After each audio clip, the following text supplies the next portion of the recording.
ఇక తిరుపతి రూరల్కి సంబంధించి చంద్రగిరి నియోజకవర్గంలో, అంటే చంద్రబాబు నాయుడు సొంత నియోజకవర్గం. చంద్రబాబు నాయుడు ఇల్లు ఎక్కడుందంటే ఇక్కడే, ఇదే చంద్రగిరి నియోజకవర్గంలోనే చంద్రబాబు నాయుడు ఇల్లు. ఆయన మొట్టమొదటిసారిగా చంద్రబాబు నాయుడు గెలిచిందే ఇక్కడే, మళ్ళీ ఓడిపోయింది కూడా ఇక్కడే.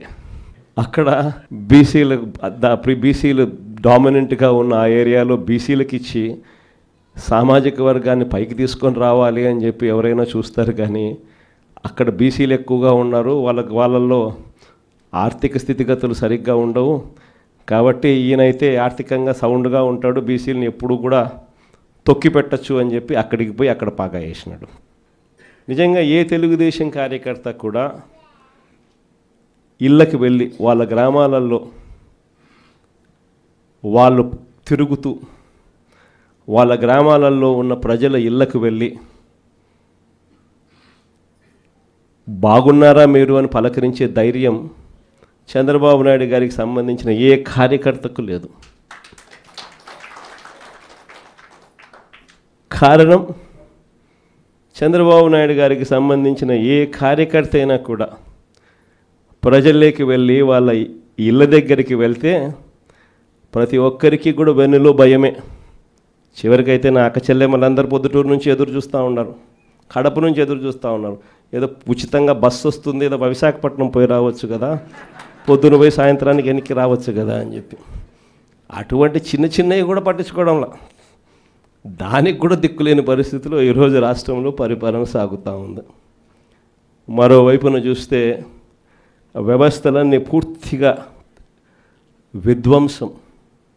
మొన్నటిదాకా వైఎస్ఆర్ కాంగ్రెస్ పార్టీ ఉన్నంత వరకు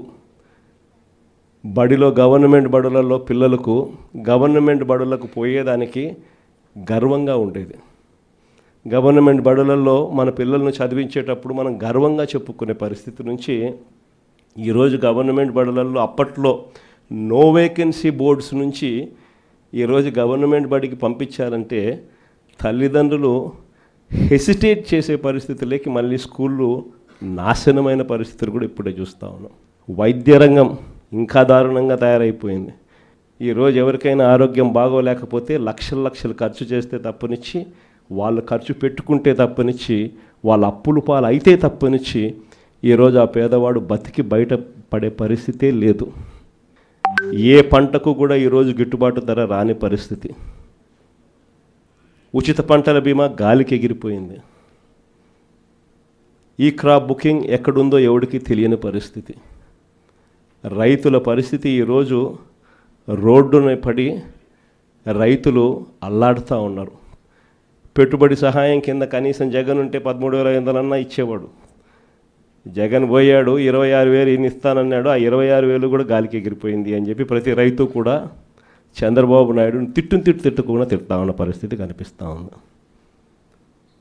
వ్యవస్థలు పూర్తిగా అధ్వానమైన పరిస్థితులకి నీరుగారాయి. ఎక్కడా కూడా పెన్షన్ల విషయానికి చూస్తే ఈయన ముఖ్యమంత్రి కాక మునుపు 66,60,000 పెన్షన్లు. ఈ రోజుటికి 12 నెలల్లో జరిగిన పెరుగుదల ఏమిటి అని అంటే 4 లక్షల పెన్షన్లు తీసేయడం. పెరగాల్సింది పోయి ఒక కొత్త పెన్షన్ ఇవ్వకుండా 4 లక్షల పెన్షన్లు ఊడగొట్టడం. ఇది చంద్రబాబు నాయుడు చేసిన ఘనత. మరోవైపు కరప్షన్ చూస్తామా అంటే విడి కరప్షన్. ఏ గ్రామంలో చూసినా కూడా పక్కనే బెల్ట్ షాప్ కనిపిస్తుంది. గుడి పక్కన, బడి పక్కన, ఇంటి పక్కన బెల్ట్ షాపే కనిపిస్తుంది. ఏ బెల్ట్ షాప్లో చూసినా కూడా షాపుల కన్నా 20 రూపాయలు 15 రూపాయలు బాటిల్కి ఎక్కువ రేటుకి అమ్ముతూ ఉన్న పరిస్థితి మన కళ్ళ ముందునే కనిపిస్తుంది. ఇసుక కళ్ళ ఎదుటే కనిపిస్తూ ఉంది. మన హయాంలో కన్నా 2 రేట్లకి పెట్టి అమ్ముతూ ఉన్నారు. మన హయాంలో ఉన్న గవర్నమెంట్ కన్నా ఆదాయం వస్తాను నేను.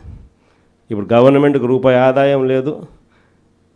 రేటు చూస్తే మనకన్నా 1.5 రెట్లు 2 రెట్లు ఈ రేట్లు ఎక్కువతో అమ్ముతూ ఉన్నారు. మట్టి మైనింగు, నియోజకవర్గంలో ఏదైనా పరిశ్రమలు ఏదైనా నడవాలి అని అంటే పరిశ్రమలు అన్నీ ఎమ్మెల్యే దగ్గరికి రావాలా, ఎమ్మెల్యేకి అంతో ఇంతో ముట్ట చెప్పాలా, ఎమ్మెల్యే ముఖ్యమంత్రికి అంతో ఇంతో ముట్ట చెప్పాలా. నాకింత నీకింత అని రాష్ట్రాన్ని దోచుకొని తింటా ఉన్నారు, మొత్తం రాష్ట్రం అంతా కూడా. ఇవన్నీ కూడా కళ్ళ ఎదుట కనిపిస్తూ ఉన్న పరిస్థితులు. దీని నుంచి డైవర్ట్ చేసేదానికి ఏం చేస్తూ ఉన్నాడు? రోజుకొక డైవర్షన్ టాపిక్. ఏదైనా ఊరు పేరు లేని కంపెనీకి విశాఖపట్నంలో 3,000 కోట్ల రూపాయలు విలువ చేసే భూములు ఇస్తాడు. ఏదో ఉర్సా అంట కంపెనీ పేరు. ఇంద్రనైనా ఈ ఉర్సా అని చెప్పి చూస్తే ఊరు లేదు, పేరు లేదు. వారు కట్టే కరెంటు బిల్లు ఏంది అని అంటే కనుక వాళ్ళు కట్టే కరెంటు బిల్లు ఒక ఇంట్లో ఒక అపార్ట్మెంట్లో రెసిడెన్షియల్ అపార్ట్మెంట్ కట్టే కరెంటు బిల్లు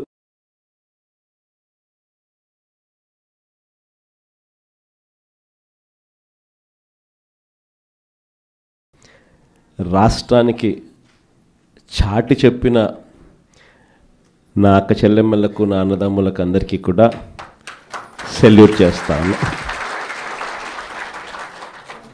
ఎందుకంటే ఈరోజు మనము యుద్ధ వాతావరణంలో ఈరోజు ఆంధ్ర రాష్ట్రంలో ప్రజలు బ్రతుకుతూ ఉన్న పరిస్థితులు కనిపిస్తూ ఉన్నాయి.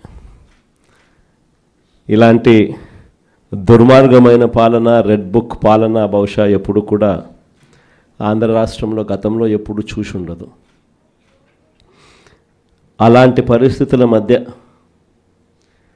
ప్రజాస్వామ్యాన్ని ఖూనీ చేయడం అంత సులువు కాదు.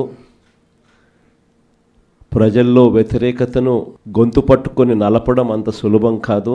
ఇచ్చిన మాటను, మేనిఫెస్టోలో చెప్పిన మాటలను నిలబెట్టుకోకపోతే నీ తోలు తీస్తాం అని చెప్పగలిగిన సత్తా వైఎస్ఆర్సీపీకి ప్రతి గ్రామం నుంచి ఆ కార్యకర్త లేస్తాడు అని చెప్పి చాటి చెప్పాం. మీ తెగువకు మరొక్కసారి సెల్యూట్ చేస్తూ అడుగులు కార్యక్రమాన్ని ముందుకు తీసుకొని పోతా ఉన్నాం. ఆశ్చర్యం కలిగించే విషయాలు. ఎందుకనంటే ఎక్కడ కూడా ఈ జరిగే ఈ ఎన్నికల్లో తెలుగుదేశం పార్టీకి ఎక్కడ కూడా బలం లేదు. ప్రజలు ఓట్లు వేసిన పరిస్థితుల మధ్య వైఎస్ఆర్ కాంగ్రెస్ పార్టీ జెండా మీద, వైఎస్ఆర్ కాంగ్రెస్ పార్టీ గుర్తు మీద గెలిచిన సభ్యులు ప్రతి చోట చూస్తే అసలు తెలుగుదేశం పార్టీ ఎందుకు పోటీ పెడతా ఉంది అని చెప్పి ఎవరికైనా కూడా ఇట్టే అర్థమవుతుంది. ఇక తిరుపతి రూరల్కి సంబంధించి చంద్రగిరి నియోజకవర్గంలో, అంటే చంద్రబాబు నాయుడు సొంత నియోజకవర్గం, చంద్రబాబు నాయుడు ఇల్లు ఎక్కడుందంటే ఇక్కడే, ఇదే చంద్రగిరి నియోజకవర్గంలోనే చంద్రబాబు నాయుడు ఇల్లు. ఆయన మొట్టమొదటిసారిగా చంద్రబాబు నాయుడు గెలిచిందే ఇక్కడే, మళ్ళీ ఓడిపోయింది కూడా ఇక్కడే.